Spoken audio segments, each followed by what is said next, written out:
పగటిలి నువ్వు చూసుకో, మాపటిలి నేను అరుచుకుంటా. జర్సేపు నీకు రెస్టు, జర్సేపు నాకు రెస్టు. ఇవాళ నువ్వు జోరు, రేపు నేను జోరు పెంచుతా. ఈ టైం వరకు నీది, ఆ టైం తర్వాత నాది. ఇగో గిట్లున్నది నిన్న మొన్నటి దాకా ఎండానల కాలం కథ.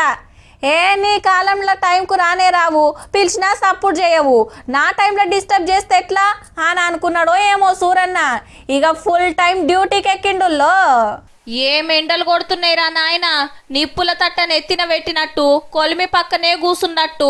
సూరన్న సురుకులు చిన్నగా లేవు. మళ్ళా హైదరాబాద్ లా 40 డిగ్రీలు దాటితే అడవుల జిల్లా ఆదిలాబాద్ లా 44 డిగ్రీల ఎండ కొడుతుందంటే చూడుండ్రిగా. పగటిలి 10 కొట్టిందంటే బయటికి అడుగు పెట్టుడే కష్టమున్నది. ఆఫీస్లకు పోతోళ్ళు ఎల్లమే బయలుతున్నారు. కూలీనాలి చేసుకుంటోళ్ళు పొద్దుగాలనే పని చూసుకొని ఎండపూట నీడకు మలుసుకవంతాన్రు. ఈ ఎండకు ఒడ్లు నేర్పుడు, కుప్పలు నూకుడు కష్టమే ఉన్నది రైతులకు. 50 సంవత్సరాలు నాకు ఇప్పటి వరకు ఇలాంటి ఎండలు ఎప్పుడూ చూడలేను. ఈ 10 రోజుల నుంచి ఎండ కొడతానే. ఎండాకాలం బాగా అయిపోయింది, అవస్థ బాగా అవుతుంది మనుషులకు. ఊర్ల ప్రయాణాలు పోతోళ్ళు, పండ్ల మీద బయట తిరిగేటోళ్ళు నెత్తికి టోపీలు, తువాళ్ళు కట్టుకుంటున్నారు. ఎన్కెమటి ఓ నీళ్ల బాటిల్ పట్టుకపోతున్నారు. కూల్ డ్రింకులు, కొబ్బరి బొండాలు, జ్యూసులు ఎన్ని గుంజినా వశపడతలేదు. ఇక రోడ్ల మీద దందాలు చేస్తోళ్ళు, ఆటో వాళ్ళది అదే పరిస్థితి. మందలిచ్చేటోళ్లే లేరు. 12 వరకు వెళ్ళిపోతున్నారు. ఇక మాడి మసిబొగ్గ అవుతున్నాం మేము.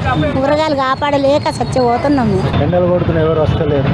బయటకు వెళ్తారు, కిరాయిలు తక్కువ ఉన్నాయి, ఇబ్బందిగా ఉన్నాయి. ఆదిలాబాద్, కొమ్రం భీం, నిర్మల్, మంచిర్యాల, పెద్దపల్లి, నిజామాబాద్, కామారెడ్డి, జగిత్యాల జిల్లాలల్లా ఎండలు 44 డిగ్రీలు దాటే వరకు రెడ్ అలర్ట్ పెట్టిండ్రు వాతావరణ సంఘపోళ్ళు. మెదక్, సంగారెడ్డి, యాదాద్రి, నల్గొండ, మహబూబ్ నగర్, సిరిసిల్ల, కరీంనగర్, భూపాలపల్లిలా 43 డిగ్రీలు దాటితే ఆరెంజ్ అలర్ట్ పెట్టిండ్రు. కడమ జిల్లాలల్లా 40 డిగ్రీల దగ్గరుందట ఎండ. ఆడ ఎల్లో అలర్ట్ నడుస్తుంది. ఇంకో 3 రోజులు ఇదే జోరుంటదటుల్లో.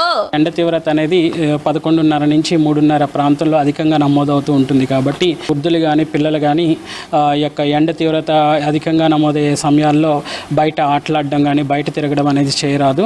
ఎండ దెబ్బ కొట్టి ఈ నెలలనే 10 మంది జీవిడ్చిండ్రంటే చూడుండ్రిగా. ఇప్పుడే ఇట్లుంటే మే నెలలో ఇంకెంత తిప్పలో. అర్జెంట్ పనులుంటే తప్ప బయటికి రాకుండ్రి. వచ్చినా యాళ్ళ పొద్దుగల పని చూసుకోండి. ఎండాకాలం వెళ్ళేదాకా పైలముల్లో.